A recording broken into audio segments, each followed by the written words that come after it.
maipapalabas itong movie in time na yung mga tao talagang yung bugso ng damdamin nila to social injustices malakas. Ano lang po siya, reminder. Patuloy lang siya na pagpapaalala sa tao. Kasi yung mga nagsasabi, di ba mabilis tayo makalimot. So, magandang reminder siya. And I think, tamang-tama na si Direk Alden yung gagawa nito. Kasi medyo na yung generosity mo grabe, no? Kanina, pagdating ko dito sa harap, tinanggal niya yung bag ko. Nakita niyo ba? Tinanggal niya yung bag ko. Tapos sabi ko, bakit? Tapos sabi niya, parang maganda tignan. Hindi ko alam kung saan mo kinukuha yung generosity mo sa ganitong panahon. So, nakakataba ng puso maging part nung pelikula na to. Pero, I think, kailangan isa si Alden sa mga tao na pagkuha na natin ng inspirasyon. Kasi maraming madamot ngayon eh. So, kailangan magtulong-tulong tayo para maging generous pa sa isa't isa. Para mayangat natin yung pagkalugmok natin sa panahon na to. Direk, thank you for, I'm honored to be part of your first 5 films.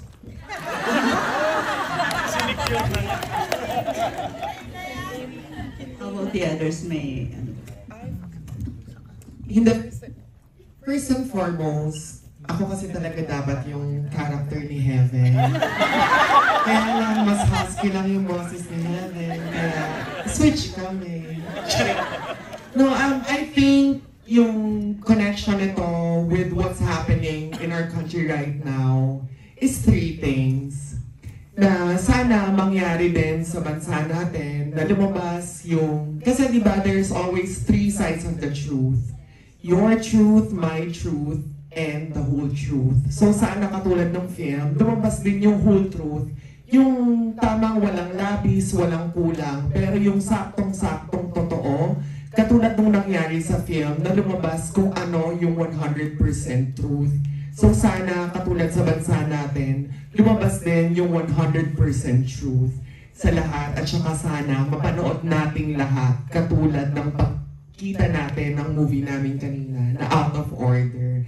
Pero syempre, thank you Direk, Char, Heaven, thank you for accepting to switch the roles. Hayaan mo, aaralin ko yung boses mo. Para sa susunod, palit na tayo. Thank you. Thank you. Yun nga, the film is very relevant. Nakapanahon siya. Let it be not just a reminder, pero parang panghawakan natin yung mga natutunan natin sa pelikula. At i-apply natin sa totoong buhay. Kasi kung gusto natin maging mabago yung mga dapat mabago, dapat lahat, bawat isa sa atin magkaroon ng paninindigan. Hindi yung mga naandyan lang, yung mga nagpa-participate sa rallies. Dapat in our own little way, meron din naman tayong kung maaari pwedeng gawin. Be it sa social media or be present sa mga rally or whatever. Pero kung mayroon tayong panindigan natin. Pakita natin yon. And also, katulad ng sinabi ni Nico, gusto ko naman pasalamat, Direk, kasi it's really an honor to be a part of this. Tapos yung first mo pa na project, let me just say, sana lahat ng producer, director, kasing bait mo. I mean, hindi siya sa mabait. Pero nung Storycon, di ba, siya nag-aasikaso sa aming lahat. Di ba, director, producer, artista, pero siya yung sumasalubong sa mga artista. Inuupo niya kami, ganun yung iba. At the entire shoot, ewan ko nga kung saan mga kinukuha yung pagiging ikaw mo, Chard. Hindi ko alam, pero you're so smart, you're very driven, you're very generous. Tsaka, sobrang dali mong pakisamahan. You're very kind to everybody, so, diba, you deserve all that's best. Thank you. Alam naman ng lahat yan. Thank you. I think that's it. There's Emma of Jimmy Entertainment.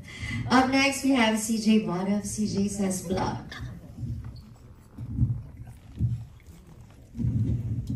Hi, good evening. So, congratulations and panonoodin ko ulit siya sa Netflix. So, my question is for Joyce and Nico. So, ano yung masasabi niyo na parang kayo yung bagong dynamic duo sa movie na to? Grabe naman yung dynamic duo. Thank you!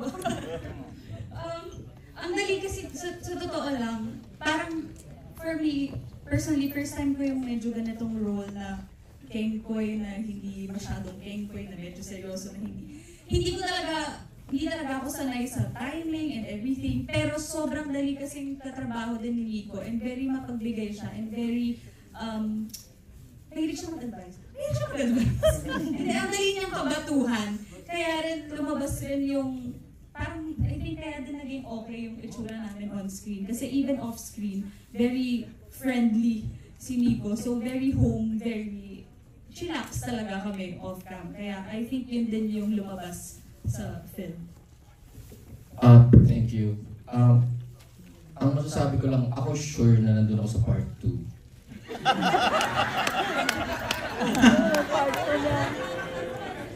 Kung uulitin niyo po sa October 2, kitang-kita po natin na tinamaan si Gabby dito lang. So baka naman.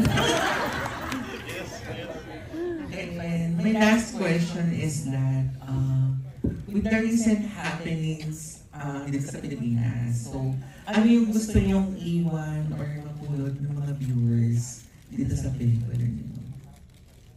Ayun po, I'll answer on behalf of the whole cast na. So, because kami pong mga producers at mga creators, actually when you say creators, lahat yan lahat ng elemento, the producers, the directors, the writers, the actors, the staff and crew, everyone that's part of the production are creators. Naniniwala po kasi kami na binigyan po kami ng ganitong platform para makapaghatid ng mensahe palagi sa aming mga manunood. Binigyan kami ng talent, binigyan kami ng recognition ng mga sumusuporta sa amin because naniniwala sila na dito sa platform kung nasan kami, makakapaghatid kami ng mensahe sa mga napapanahong pangyayari sa buhay ng mga tao. Regardless kung sa pangkalahatan ba to or personal man. So with this film, with all the films actually, all of us here, we have created a lot of films and a lot of projects already. We wanted to send a message that sa buhay natin, regardless of what's happening around us, there's always a light at the end of the tunnel. Everything is fleeting, everything is temporary. So whatever we're experiencing right now will pass. Yung sabi sa saying, this too shall pass. And with that, that's why we are here as creators, because we're here as a reminder to those people who are going through something every day, para we make sure and make them realize that as they watch us, we want them to feel that their lives are getting better every day and always better. Thank you.